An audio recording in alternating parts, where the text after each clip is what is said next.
My fiancée tried to sell my life's work to her ex. She invited him to our engagement party and told me to be civil.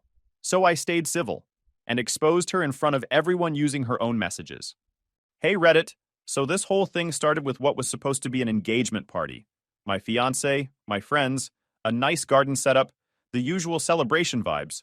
Except, turns out, I was the only one celebrating for the right reasons. What happened that night flipped everything upside down. And honestly, it's the calmest I've ever been while watching my life fall apart in real time. I, Jonah, 31 male, work as software engineer, and my life is basically organized chaos that I control line by line. My girlfriend, well, fiancé, Courtney, 28 female, is the opposite. She's all about vibes and energy and living in the moment, which is code for doing whatever she feels like and calling it self-expression. We've been together 2 years. A month ago, I proposed because I figured it was the logical next step. She said yes while crying, posting it on Instagram within 5 seconds, and tagging 10 hashtags about soulmates. I didn't even get to finish putting the ring on before her followers were already commenting. I should have taken that as a sign. Anyway, we were planning our engagement party. Or rather, I was. I paid for a rented garden venue with lights, catering, and a professional sound system. She called it her dream setting, which was funny, since I was the one paying for the dream. I own our apartment. She works part-time as a stylist, mostly taking selfies at work. I don't mind paying for everything. I make more than enough. My real passion isn't the money or the work, though. It's Utopia, my baby. A smart home system I built from scratch. It runs lighting, security, sound, temperature, everything. Not some off-the-shelf system either. It's my code, my design, my architecture.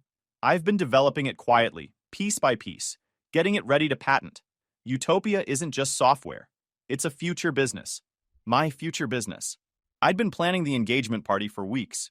I wanted it perfect. Not because I cared about impressing anyone, but because I like when things go right. So naturally, life decided to test me 3 days before the event. Courtney was standing in the kitchen, scrolling on her phone, looking like she'd just discovered a new planet.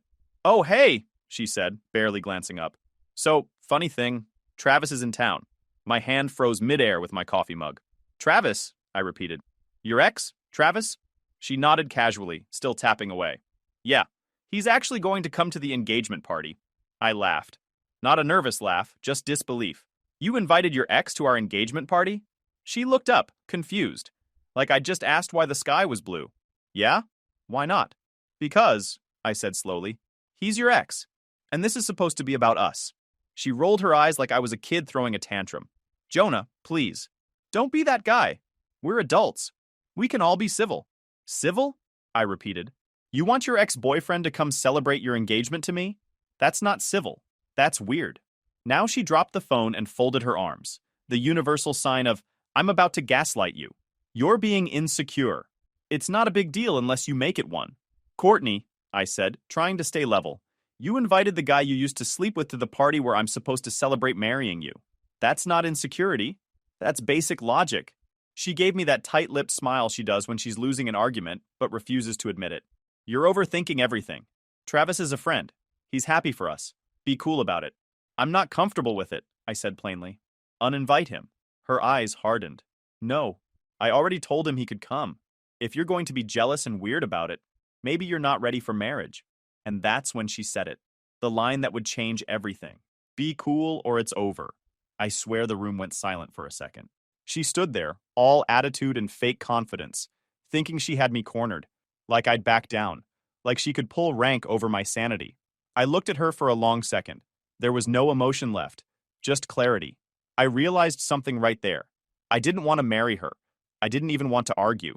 She was giving me an exit disguised as an ultimatum. I set the coffee mug down. "You're right," I said finally. My voice was calm, almost too calm. "I'll be very cool." Her posture relaxed instantly. She smiled, probably thinking she'd won. "See? I knew you'd understand." "Yeah," I said, nodding. "I do now." She kissed me on the cheek and went back to scrolling, humming some pop song like nothing happened. Meanwhile, my mind was already rewriting the script. Not emotionally, strategically. The kind of focus that only hits when you realize the fire alarm's been going off for years, and you're just now noticing the smoke. Maybe the person I thought I was building a future with wasn't meant to be part of my plans at all. Maybe she was just a test run for a better version of my life, one without her. I closed my laptop and leaned back, smiling to myself. She told me to be cool. All right then. She has no idea how cool I can get. The next few days felt like watching someone audition for a role they weren't qualified for. Courtney turned into the world's most affectionate fiancé overnight, smiling too wide, laughing too loud. It was fake, and I knew it. Every babe out of her mouth sounded like a cover-up. She started posting nonstop, photos of the ring, of us holding hands, captions like, "Can't wait to marry my genius fiancé." It was almost funny. The night before everything blew up, I couldn't sleep. It was around 1 a.m., and I got up to get a glass of water. The apartment was quiet. Courtney had fallen asleep on the couch, the TV still running some reality show. Her tablet was open beside her, screen glowing. Normally, I wouldn't care, but a message popped up, and the name froze me mid-step. Travis. I picked up the tablet. I didn't even have to unlock it. She'd left it open on their chat. The first message I read felt like someone slowly turning a knife in my stomach. Once the papers are signed, I'll have full access to his servers. I can send everything over in pieces so it doesn't look suspicious. I scrolled. There were dozens of messages. He's so obsessed with this utopia thing. It's hilarious. He actually thinks it's going to make him rich. Don't worry, babe. Once we launch our version, we'll be set for life. Just need to get him to trust me with his files after the wedding. She even sent him a picture, one of my design sketches, the one labeled Utopia V2 System Logic Flow. I swear I didn't even feel angry. It was something colder than that. The kind of calm that happens when you realize you're not dealing with a person. You're dealing with a parasite wearing lipstick. She was planning to marry me, take my intellectual property, and hand it off to her failed ex to build a fake startup. They even called it their ticket out. I didn't touch a thing. I grabbed my phone, took screenshots of every message, every timestamp, every photo she sent. I exported the entire chat to my email and 2 external drives. One went to a cloud backup, the other I encrypted and saved on an offline hard drive. By 2 a.m., I had enough evidence to legally bury her. The next morning, while she was in the bathroom singing some pop song like Life Was Perfect, I called my lawyer. He picked up, sounding half awake. "Jonah, you okay? I need to talk about intellectual property protection," I said flatly. There was silence. Then, what happened? I found proof that my fiancé's been planning to sell my designs. I have everything. Screenshots, files, names. He sighed, long and low. All right, first thing, secure all your data. Every prototype, every sketch, every draft. Keep the evidence, but make sure she can't access a single byte. Already ahead of you, I said. He paused. Good. Don't confront her yet. Let her think everything's normal. We'll start a digital audit and build a case if she tries anything. That was the moment I decided to stop feeling anything at all. That night after she fell asleep again, I worked quietly. I took every printed diagram, every patent draft, every notebook page with calculations, and packed them into heavy-duty folders. My prototypes, the processors, circuit boards, and the hard drives containing Utopia's original build went into a steel lockbox. Then I pulled the bookshelf in my office slightly forward and opened the hidden wall compartment I built when I first moved in. Inside was a small fireproof safe I'd bought years ago. I loaded everything in, sealed it, reset the code, and pushed the shelf back. Nobody but me knew it existed. When I was done, I sat in my chair, staring at the empty space where my files used to sit. I should have been angry or heartbroken, but I wasn't. I just felt free, like I just stepped out of traffic seconds before a crash. The irony hit me. Her ultimatum had saved me. If she hadn't said be cool or it's over, I probably would have gone through with the wedding. I might have given her full access to my systems, my future, my entire life's work. By morning, I was calm, dressed, and sitting at my desk with coffee when she came bouncing in, all smiles and fake sweetness. "Morning, babe. Big day tomorrow." "Yeah," I said, sipping my coffee. "Big day." She didn't notice the tone. She never did. She started rambling about floral arrangements and her hair appointment, talking like nothing had ever happened. I just watched her. The way she moved, the way she lied without blinking, it was almost impressive.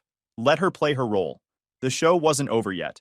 When she left for her salon appointment, I leaned back, looked at the dark monitor running Utopia's code, and smiled to myself. She told me to be cool, I muttered. All right then, I'd be cool. Colder than she expects. The day of the engagement party rolled around faster than I thought it would. The garden venue she wanted was expensive, but I didn't care. It was clean, minimal, with soft lights hanging over rows of tables and a polished sound system. If nothing else, the night was going to look good. even if it didn't end well. By 6 p.m., guests started arriving. My coworkers, her friends, her family, everyone was smiling, laughing, clinking glasses. Courtney was in a bright red dress that didn't say engaged, it said center of attention. She was posing for every camera like she was auditioning for reality TV. Her friends circled her like paparazzi, shouting compliments. Every so often, she'd grab my arm and drag me into a photo, flashing her ring at the camera like I was her accessory instead of her fiancé. I played along, smiling politely. Inside, I was counting minutes. I didn't feel nerves or regret, just quiet anticipation. The kind you get before pressing run code after weeks of testing.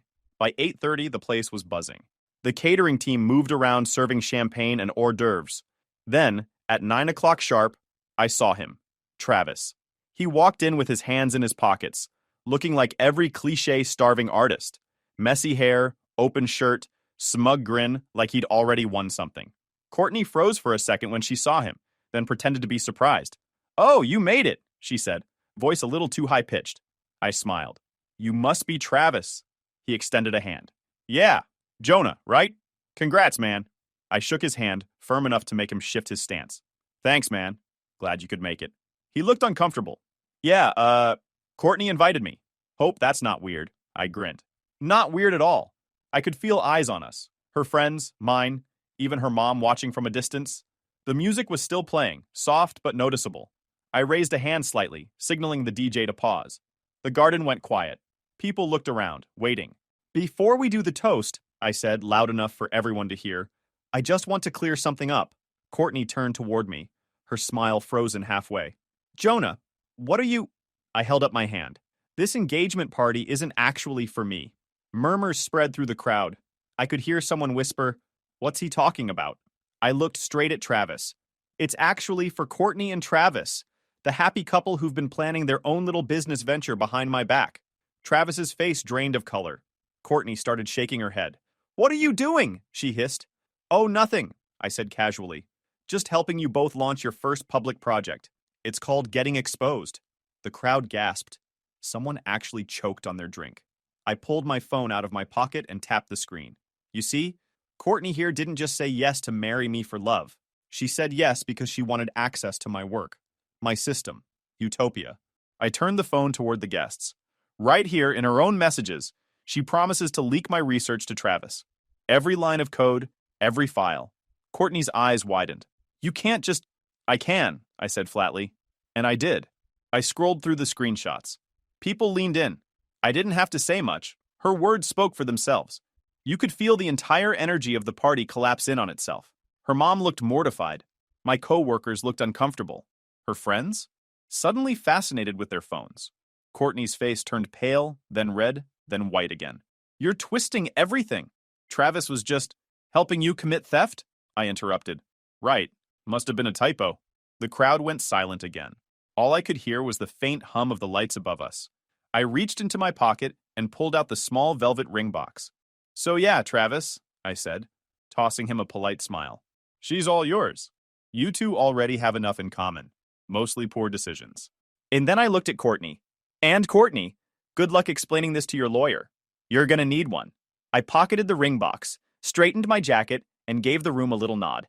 "Thanks for coming, everyone. Hope the catering was worth the price." Then I turned and walked out. Behind me, I heard a few gasps. Then the chaos started. Courtney shouting my name, her mom yelling, Travis stammering something about misunderstanding. Plates clattered, whispers exploded into full-blown gossip. But I didn't turn around. I walked straight through the garden gate, past the fairy lights, and out to the parking lot. The air felt cleaner out there, quiet, simple. When I got to my car, I could still hear her voice echoing from inside the venue, shrill and desperate. I smiled to myself, started the engine, and muttered, "Told you I'd be cool." And for the first time in weeks, I actually meant it. That night felt unreal. Courtney's name kept flashing like a fire alarm. I let it ring. Then another call. Then another. When I finally looked, it was a flood. 30 missed calls, dozens of texts, voice messages that swung between crying, screaming, and threats. "You embarrassed me in front of everyone. You ruined my life for nothing. You're twisted, Jonah. You need help. Please, I just need to talk. Pick up. Pick up." She even sent one that said, "You'll regret this when I tell people what you're really like." That one made me laugh. She was going to spin this like she was the victim. Of course she was. Then came her friends, the loyal background dancers. You're a monster. How could you humiliate her like that? You could have just broken up like a normal person, right? Because normal people get married to steal your life's work. By midnight, even her mom joined the parade. I just spoke to Courtney. She's heartbroken. You didn't have to destroy her publicly like that. I ignored every one of them. I wasn't angry. I just didn't care anymore. I forwarded all the texts and voice messages to my lawyer and went to bed. The next morning, I woke up early at Ben's place. I'd crashed there after the party. No noise, no drama, just clarity. Coffee in hand, I opened my laptop and logged remotely into Utopia's admin console, my custom smart home system. If Courtney wanted to keep pretending she lived comfortably in my apartment, she was about to find out how useless that comfort was without me. A few keystrokes later, the system loaded. One click, change Wi-Fi SSID and password. Another, revoke her device tokens. I reset the smart lock credentials and purged her entire user profile from the database. In seconds, she was digitally disconnected from my world. The entire apartment, the lights, the sound system, even her streaming access, just went dark for her. 5 minutes later, my phone buzzed. Did you change the Wi-Fi password? I can't connect. I didn't answer. Instead, I sent her one text. You told me to be cool or it's over. I chose over. That was it. No explanations, no long speech. An hour later, she started calling again. I muted her number. By lunch, she was leaving voice messages about how she's still part of this home and has rights now. She even said, "You can't just kick me out. I've built my life here." Interesting choice of words, considering the apartment's in my name, and she never paid a cent toward it. I called my lawyer again. He sounded amused when I explained the situation. She's refusing to leave? He asked. Yep. Typical. File a notice to vacate. You own the property, she has no claim, just don't engage with her directly. Got it, I said. By evening, I packed a small duffel bag and decided to stay at Ben's for a few days, partly for peace, partly to let my lawyer handle things cleanly. When I stopped by the apartment to grab my clothes, she was there, pacing in the living room, still in one of my shirts like she owned the place. She spun around the second she saw me. Oh, so you're just gonna ghost me now? After everything? I walked right past her toward the bedroom. Pretty much. You can't just walk away from this, she yelled. You humiliated me. You owe me an explanation. I turned, calm as ever. I don't owe you a single thing. You lied, you plotted, and you got caught. That's the explanation. Her eyes watered. Fake tears, of course. You can't just throw me out. I have nowhere to go. Then maybe you should have thought of that before planning your little tech heist, I said, zipping my bag. You're unbelievable, she snapped. You're heartless. Yeah, I said, brushing past her toward the door. That's what cool looks like. She stood there, speechless, as I walked out. No yelling, no slammed doors. Just a quiet exit. At Ben's place, the air felt different. Easy. He handed me a coffee and said, So, how bad was it? Public meltdown, exposed betrayal, and now she's squatting in my apartment, I said. Ben grinned. So, a normal Friday? We both laughed. It felt good. The kind of laugh that shakes off months of tension. That night, while he was gaming in the next room, I sat on his balcony watching the city lights. Courtney's texts slowed to one every hour, each one shorter and more desperate. I didn't reply. I forwarded the new ones to my lawyer and muted her for good. When I finally went to bed, I felt calm, like everything messy was finally moving into order, legally, emotionally, and technically. She thought she could play me. She forgot I designed systems, and she was just another glitch I'd already debugged.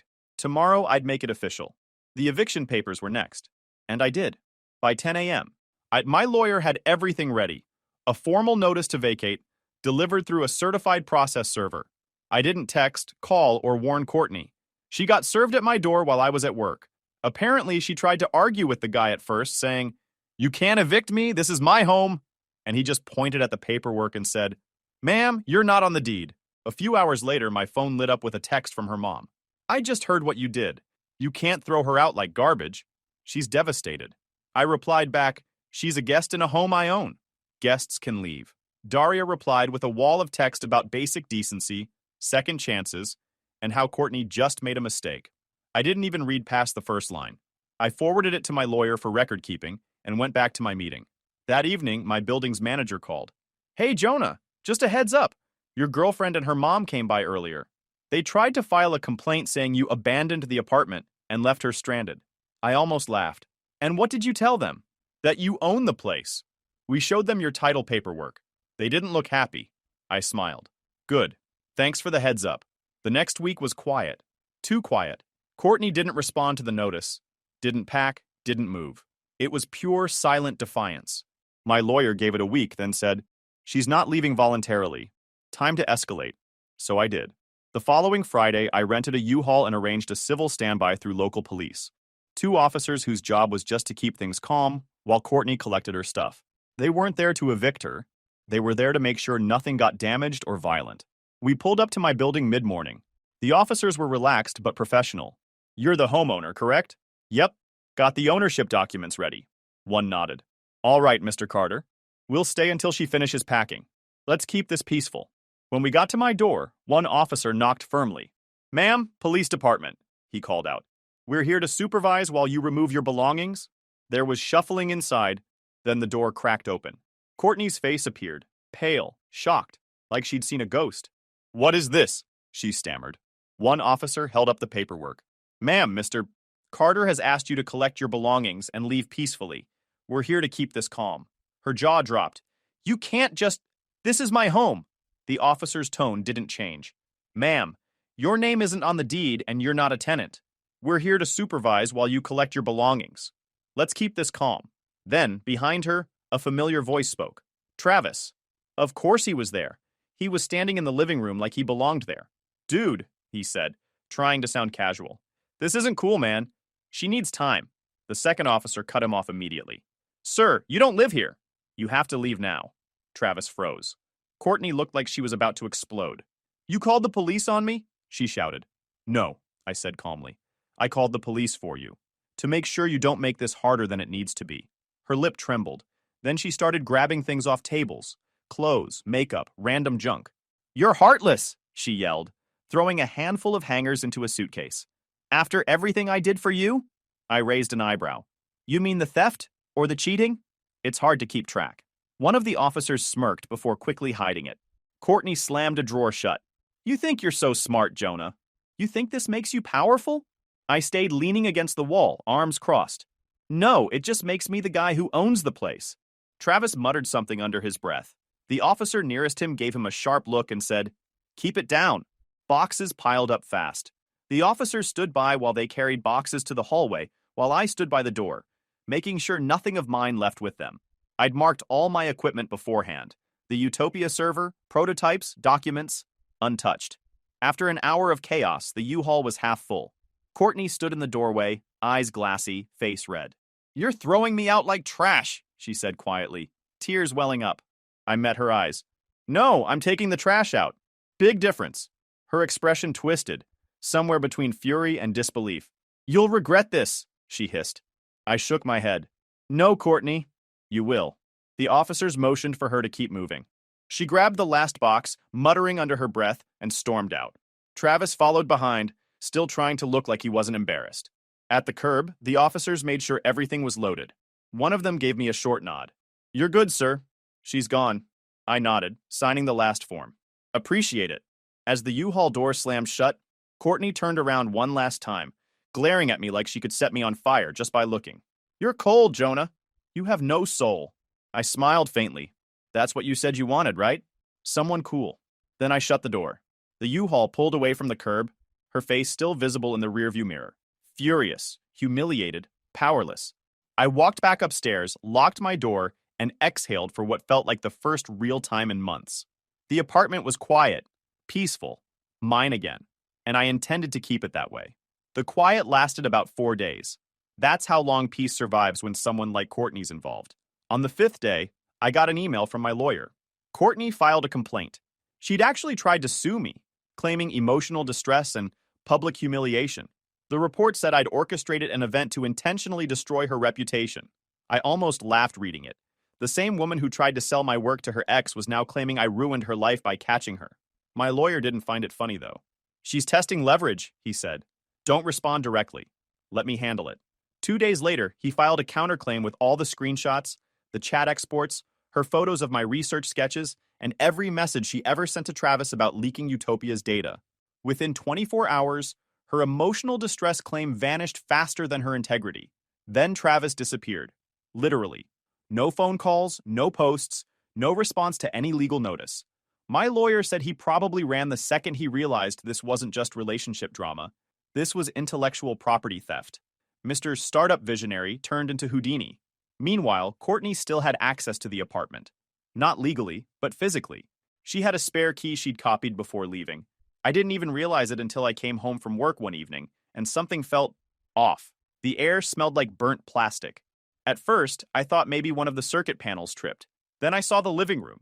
The digital displays, the ones I'd spent months coding animations for, were shattered, screens spiderwebbed with cracks. My hardwood floors had long, deep scratches across them, like someone had dragged furniture out of spite. My couch, the gray leather one I'd saved up for, had a knife slash right down the middle. On the kitchen counter, under one of my broken smart light panels, was a note. "You ruined my life, so I ruined your sanctuary." I stared at it for a long time. Then I took a picture of everything. Every gash, every broken screen, every dent. Then I put the note in a plastic sleeve. No anger, no yelling, just documentation. By the time I was done, my lawyer had already filed a motion for malicious property damage. It became part of the same case. Courtney ignored every notice just like before. Each ignored letter was another nail in her own coffin. The following week, the court finally scheduled a hearing on my civil claims for misappropriation of trade secrets and property damage. It was no longer a breakup gone bad. It was an official case: digital theft, vandalism, and willful damage. That night, I sat at my desk staring at the repaired copy of Utopia's code, the untouched version I'd backed up before everything started. The screen glowed softly, and I thought about how close she'd come to wrecking more than just my apartment. If I hadn't found those messages, she'd probably be sitting next to Travis right now, pitching my work as their project. Ben came over that evening with takeout. The second he saw the damage, he whistled. "Man, she went nuclear, huh?" "Yeah," I said, still calm. "Guess she wanted to prove she's creative." He looked around. "You filing charges?" "Already did." He nodded approvingly. "You're colder than steel, dude. Most guys would have lost it by now." "Most guys don't write code that runs smart homes," I said. "I don't lose it. I log it." That actually made him laugh so hard he nearly dropped the food. The next few days were all cleanup and prep. I repaired what I could, ordered replacements for what I couldn't. Courtney tried one last trick before court. She emailed me directly, subject line, "Can we talk?" The message was short. "We don't have to go to court. Let's just let this go. I'll stay out of your life if you drop everything." I forwarded it to my lawyer. He replied within the hour. "Do not respond. She's trying to bait you into informal communication. We're winning. Stay quiet." So I did. When the official court notice came through, it was surreal seeing everything in one stack of paperwork. Screenshots, signed statements, damaged photos, the note in her handwriting. My lawyer added a claim for malicious property destruction. Her lawyer tried to delay the hearing twice. It didn't work. Every piece of evidence we had was time-stamped, verified, airtight. My lawyer told me, "This isn't even about winning anymore. This is cleanup." I like that word, cleanup. That weekend, I sat on my newly fixed couch, looking out over the city. Utopia's system was still down, but the apartment felt alive again. Quiet, but alive. For the first time in months, I wasn't waiting for a message, a scream, a knock at the door. There was just calm. And in that calm, I realized something simple. This wasn't revenge anymore. This was justice. Slow, methodical, and completely deserved. I looked over at the safe behind the bookshelf, the one that held all my real work, untouched, protected. My life, my ideas, my future, everything she wanted to take. Courtney thought she could weaponize emotion. What she didn't understand was that emotion's messy. Systems aren't. Systems leave trails. She left plenty. Next week was the final court date. My lawyer said we'd get full judgment, damages, legal costs, and a civil judgment on record. I didn't even feel nervous. I'd done everything by the book, every move logged and verified. As I shut down my computer that night, I couldn't help but smile. She told me to be cool. And I was. All the way to the courtroom. The day of the final hearing, the courtroom was cold and bright across the aisle. Courtney sat next to Travis, both trying to look composed. Courtney had traded her red dress for a beige blazer, the innocent victim uniform. Travis looked like he hadn't slept in weeks, nervous, eyes darting around like a guy waiting for his number to be called. They were whispering fast, but it was pointless. There's no strategy that can undo evidence. The judge entered, everyone stood, then sat. He looked straight at us and said, "Let's get started." Courtney's lawyer went first, trying to sound confident. He said words like misunderstanding and miscommunication. He tried to make it sound like I'd overreacted, that this was a personal matter exaggerated into a legal one. Then it was my lawyer's turn. Calm, steady, surgical. He started with the texts. Big screen. Timestamps. Messages straight from Courtney's own tablet. Once we're married, I'll have full access. He won't even notice me sending files. This will be our ticket out. The room went silent except for the faint click of the slideshow remote. Courtney shifted in her seat, her face draining of color. Travis kept staring down at his hands. Then came the screenshots of her sending my diagrams, my actual research drawings, to Travis. We had metadata, file hashes, everything. Each one verified. "Your Honor," my lawyer said, pointing to the screen, "these are proprietary documents. My client, Mr. Carter, holds the original designs and source code. These two individuals conspired to steal and profit from them." The judge leaned forward, scanning the exhibit pages. "I see." He looked up. "Ms. Lane, is that your account?" Courtney's voice cracked. It's taken out of context." "Out of context?" my lawyer said, flipping another page. "Perhaps you can explain this one. He's so obsessed with this utopia thing, it's hilarious." That was sent 3 days before she attended a meeting with my client about potential investors. Courtney froze. Travis tried to step in, mumbling something about collaboration and inspiration. The judge shut that down quick. "You had no authorization to handle any of this material, Mr. Reeves. None." Travis went quiet after that. Completely quiet. Then we presented the vandalism photos, the broken displays, the note that said, "You ruined my life, so I ruined your sanctuary." The judge read it twice, sighed, and shook his head. The rest of the hearing was routine. They didn't deny the damage. They didn't deny the messages. They just tried to minimize everything. Too little. Too late. When it was over, the judge leaned back in his chair. "This isn't complicated," he said. "Mr. Carter, you've provided overwhelming evidence of theft, intent, and property destruction. The defendant's actions were deliberate and malicious." Courtney looked like she might faint. Travis stared straight ahead, like maybe if he didn't blink, it wouldn't be real. The judge continued. "This court finds both defendants liable for intellectual property theft and property damage. Mr. Carter is awarded full restitution and legal fees. Furthermore, the court entered a declaratory judgment confirming that Utopia belongs solely to Mr. Carter and issued an injunction prohibiting any use or disclosure of his work. The eviction," the judge noted, "had already been ruled lawful last month in a separate housing hearing. Today's case," he added, "covers the civil matters only, the theft and the damage. Any further contact will result in contempt findings." Bang. Gavel. Case closed. Courtney started crying the moment it ended. Not silent tears. Full sobbing. Hands over her face. Shaking her head. Travis stood up too fast and nearly tripped on his chair. He didn't even look at her. Just muttered something about needing air and walked out. I stayed seated for a moment, letting the noise fade. People were standing, shuffling papers, whispering. My lawyer patted my shoulder. "You did everything right," he said. "Yeah," I said, standing up. "I always do." A few months passed. Life went back to being exactly what I wanted it to be. Structured, peaceful, simple. After the judgment, Travis went quiet. No posts, no calls. He complied with the injunction and disappeared from the scene. I didn't check on her, but occasionally her name would pop up when people mentioned that crazy engagement party guy. I'd just shrug. It didn't matter anymore. Utopia, though. Utopia came back better. I rebuilt it from the ground up with new encryption, triple security layers, no outside access. It was faster, smarter, cleaner. I renamed the central version Utopia Prime. It wasn't just a system now. It was a symbol. Ben came by a few days later and whistled. "Man, she really tried to steal this? She had no idea who she was messing with." "Yeah," I said with a smirk. "She thought she was playing chess." I was coding the board.